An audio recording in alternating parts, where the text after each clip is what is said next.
method of business would persist until the formation of the National Wrestling Alliance in 1948.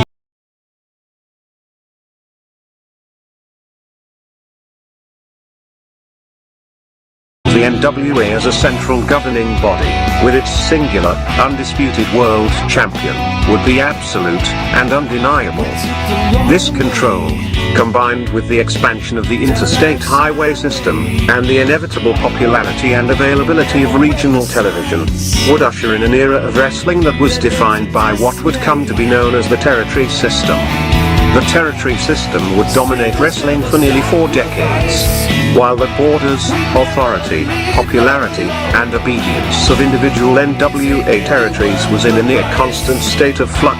To this day, the impact and influence of these territories is still felt. Each territory had its own signature promoter and star. While it is impossible to cram these characteristics into a static, concrete map, we are damn sure going to try anyway. So open up your eyes, way before it gets too late. Now one man, there's no way you can hit the street lights running, don't give a damn. A simple explanation that you'll never find. Sinners never sacrifice. We never leave love alone. Is hate really worth the price? Look at what we've done. Never care for compromise.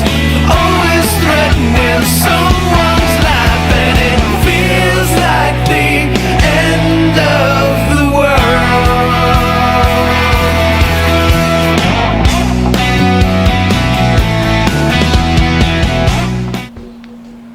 All right, it's This Week in Professional Wrestling with your host, Monte The Pharaoh.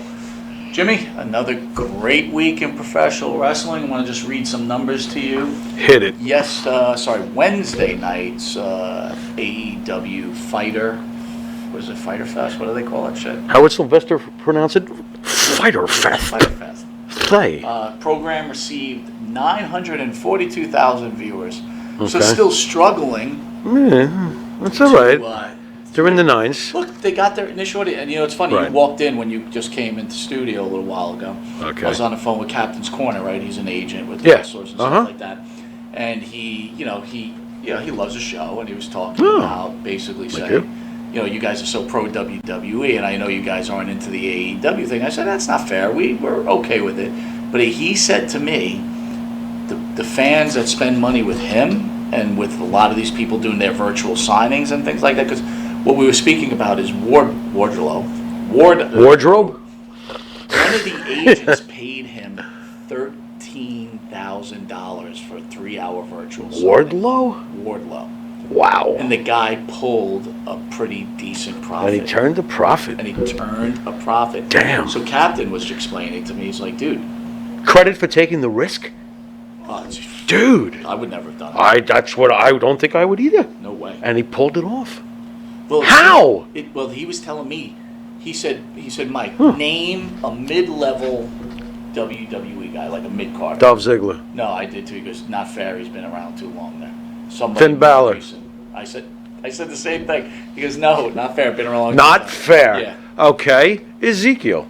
Elias. Fair enough, Elias. Okay. I said Ricochet. Okay. He said he would rather have a mid-card AEW guy than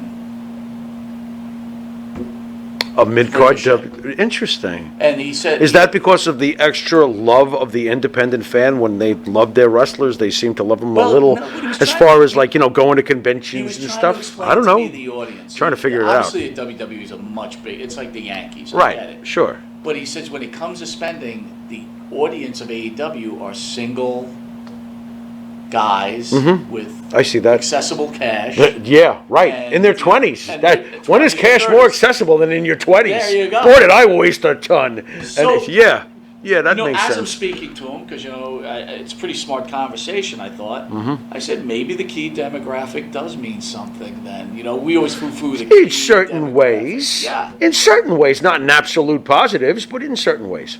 Yes. All right.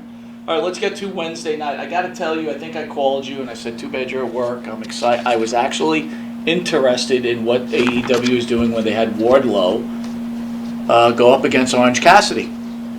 I kind of brought me back to remember Saturday night's main event where out of nowhere Macho Man was wrestling Jake the Snake. Okay. This is fave against favor or face against face. Right. Macho Man, Jake Snake, heel against heel. Do you remember that? Yeah, I do. That's an interesting parallel. Okay. So I was really did it disappoint or did it uplift you as a wrestling fan? Because I think they actually did a good job. It wasn't bad. I even like the end. How about the respectful acknowledgement at the end? Not bad at all. You know what they did, and I thought it was very interesting. As much as we love to make fun of Orange Cassidy, I'm going to give AEW credit. They protected one of their own. They did protect Orange Cassidy. Orange Cassidy should have been embarrassed. Let's face it. We should have ding, ding, crush, 1, 2, 3. It wasn't that, was it? Orange got to do his little funny things. The fans popped like crazy for him. And after he ultimately loses, like he should, to Wardlow, Wardlow gives him respect. Wardlow didn't lose anything in this either, did he? Did he? Aren't you afraid that Orange Isn't that Cassidy weird? is falling into the... What, he's a niche guy. He's falling into He already was from day one. To the big guy, the big player. It's about time this started making sense. Wow, look at you. You're right. Don't you think? You're right. Good job, though. Good job. Chris Jericho mocked Eddie Kingston. What did your mailman do now? Chris Jericho delivered yet another masterpiece of promo as he spent every minute on his promo tearing Eddie Kingston apart. Your mailman? Okay. I got to be honest with you. I know this. People are trying to defend Eddie Kingston at this point because I guess people are making fun of his body shape. Are they? Body shaming him. I'm not going to get into that. Okay. I think that's not honestly. I think Eddie Kingston's exactly where he belongs. The interesting fact is, I think he deserves credit to get Jericho, where he has gotten. You've been right about Chris Jericho for a very long time. Mm-hmm. He called himself a living legend during he is. this. He is. He is. Living legend. Jericho's one of the greatest ever. And this is ever. Hey, look. This is the guy who made AEW. Without him, it would never have happened. Completely agree. He is more important than Kenny Omega. Oh. He is more important than the Young Bucks. He is. He was the face that reached out to a broader audience to give them a shot in the first place.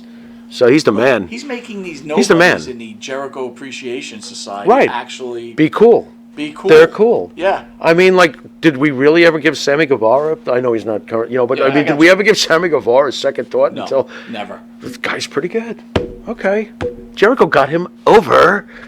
How many people does he get over? Basically, anyone who comes across his way. A lot. He's a generous dude, isn't he? He is. He really is. What a legend. He gets it. Yeah. But you know, he is. He's a legend. You saw that coming with the whole China thing, right? Mm-hmm. I mean, he did whatever he needed to do. He did a great job with China. He legitimized China. He did. I mean, absolutely. Great job. Great job. Moxley defeated Takeshita.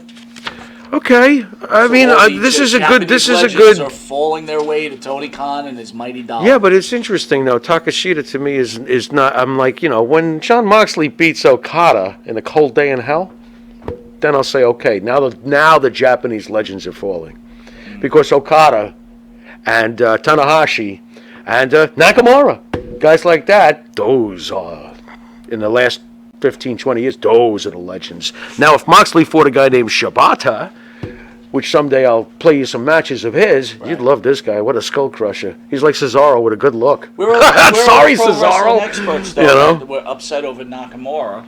And they're like, Takeshita's getting manhandled and beaten. Right. Now, Takeshita's working on being a legend, too, to be fair to Takeshita. I mean, he's like, How can you become a legend when you just start losing? Yeah, losing to Jon Moxley. I don't know. I don't know where they plan on doing it. What they plan on doing. Notice, once again, though, Japan's not going to give up. Okay, you could beat Okada. Kiss my Japanese rear. Right. You know what I mean? So they're not losing anything in any of this. If anything, Moxley just beats another dude. It doesn't really matter. I don't think it will matter in Takeshita's career. He's going to go back to Japan and probably be effing amazing. That doesn't... Dude, you remember what happened with the guy from NXT? Hideo Itami? Yeah. Well, you know that he went back and just went back to being who he really is. He's like a main event player and has been for the last few years. He went home. You know, he's from a major, background before he came here. So But it's he just returned to be the star he's supposed to be. It's interesting though, because wrestling is becoming a little more regionalized now, right? Mm-hmm. I mean, Jericho, I saw him on a podcast. He actually said a very good statement. He said it was time for another organization. It was time. Yeah. It couldn't be monopolized for so long. Right. And now you see these other organizations branching. Obviously, the show covers a lot of different organizations. Sure. Okay, Right. and they're doing their best. But it goes back to, you talk about old school, like Piper would never lose. Right. Does a guy like Takeshita not have that kind of leverage? It's like, hey, look, Of course I'm he not doing the job. doesn't. This is exposure for Takeshita. Do you think that we even knew So he it? doesn't care. I wouldn't.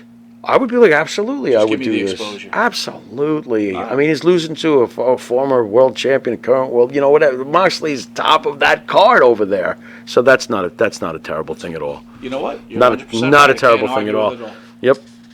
Luchasaurus beat Griff Garrison. Garrison. Beat up Pillman. Pillman looks like a guy that's just, I'm glad to be here. He's got to drop that. Mullet. If he ever I'm just glad to be here. If you ever want to come on, dude, study tapes of your pop.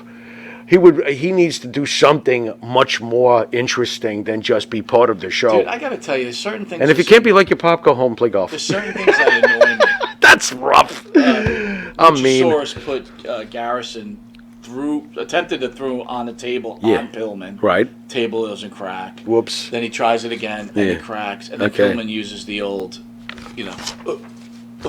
like and I'm like, this is just, Pillman Junior doesn't have it, dude. Oh, it's so doesn't he's have it, he's bro. Either he's not being advised correctly or he hasn't been presented yet with any kind of seriousness because I can't. With MJF, they even cut that. But that program was right out. that was quick. That was here and gone. Yeah, did they had a match? That's what you see. What I'm saying. Right. I mean, they didn't do it. They haven't done shit with Brian Pillman Jr. And that's because they've got 20 pounds of poop in a 2-pound bag. AEW, but we knew that already. We know that already. So what's going to happen? Are we going to have Jungle Boy angry and come after Christian and come after Luchasaurus? You know what's really funny? The joke about it is he can't do anything. It's either one of those. Here's the ironic thing. The only one that this whole thing has made me actually like and care about is your boy, Luchasaurus. He's the only intriguing factor in this. Christian Cage, I'm like, I've been watching you since I was 30, whatever. I'm like, no. It's funny. A lot of I guys don't know. differ from us. I They know. don't agree. Look, it's not like he's still not good and all this stuff. He just never did it for me that much anyway. I agree. Is there something wrong with that? I don't think so. And quit comparing him to Edge. Get out of here. Hard to argue the point. Please. So I don't know. Claudio defeats Jake Hager. Claudio. Yeah. Cesaro. Oh, I almost didn't recognize him when you said that. Were you afraid to say Claudio Casserole, his last name? Again, another guy. It's like I was He looking defeated at who? The guy. We the People? We the People. Okay, just want to We make the sure. People no longer taking We the Juice. Right. Ooh. How's he looking? He looks good. String beanie? String beanie. Oh, no, but he's so big, though. What happened? It's funny when you watch Cesaro. I'm not going to call him Claudio. Cesaro. Cesaro is a great Oh, shape, man, he really and is. he's a big dude. He really is. He's a very strong guy. But already ruined for me because you know what? He's I didn't not like going him much in anywhere. WWE. Yeah, and I don't can't you see he's not going to go anywhere, though? I don't know about that Tony Khan hug. I'm not so sure. Oh, he's going to be AW champion? You really think so? I would be shocked. I don't think so. I just think this is another chance to hug someone from WWE. And he hugged him. He hugged him, rosy-wosy, I gotta huggy-wuggy. say it, they don't have a champion. Anybody in sights that could move the needle. Just leave for the that belt either on organization. Chris Jericho or CM Punk or Daniel Bryan. There's your three. Bryan's not moving the needle. But I don't expect any of them to move the needle. But Punk I think has that the most chances. right. But even then, I think that at least they'll keep the needle where it is. Put it on Claudio Casserole. I'm telling you, we'll be down to the fives and sixes. It would be terrible. Let's see. Serena D beat out of Jay. Yeah. Keith Thank Lee and Swerve defeated the Young Bucks and Hobbs and Starks. That shocked me a bit. Yeah, I I was think not prepared for that. I think that's cool.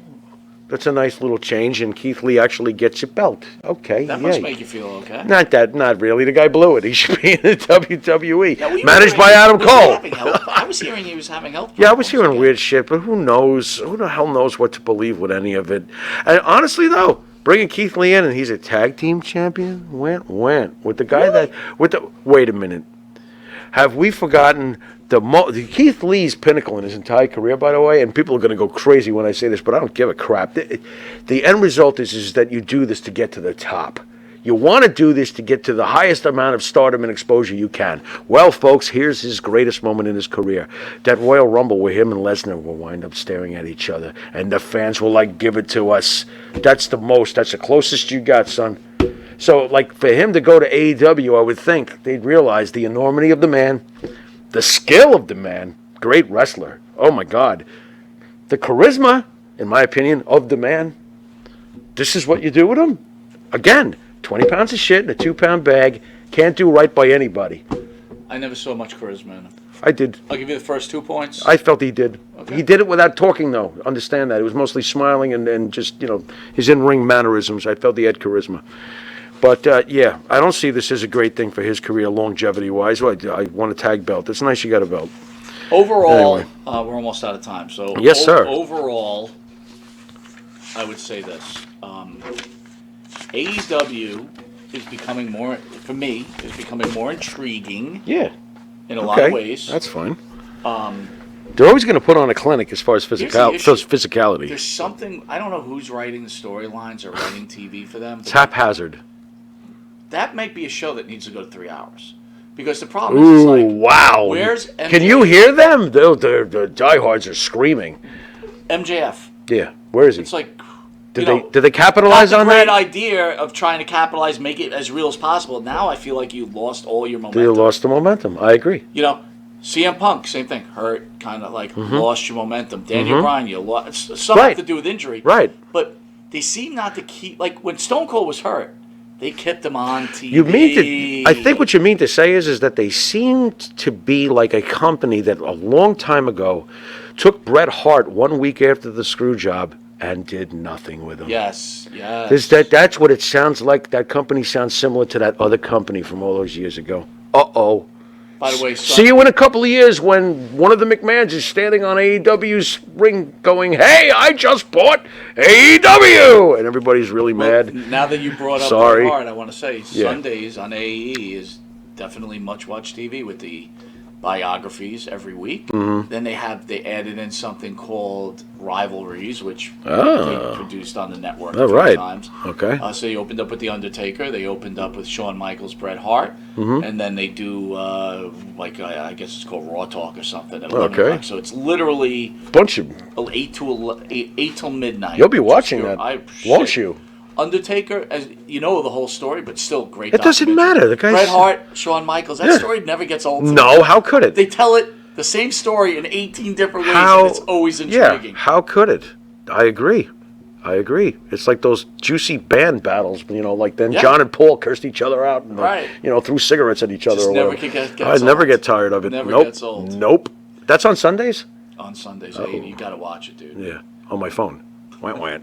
All right, this has been Mike Monty. This has been The Pharaoh. You've been watching This Week in Wrestling, and until next week in wrestling, later. Watch Rampage. Watch SmackDown. Yeah, those things. Peace.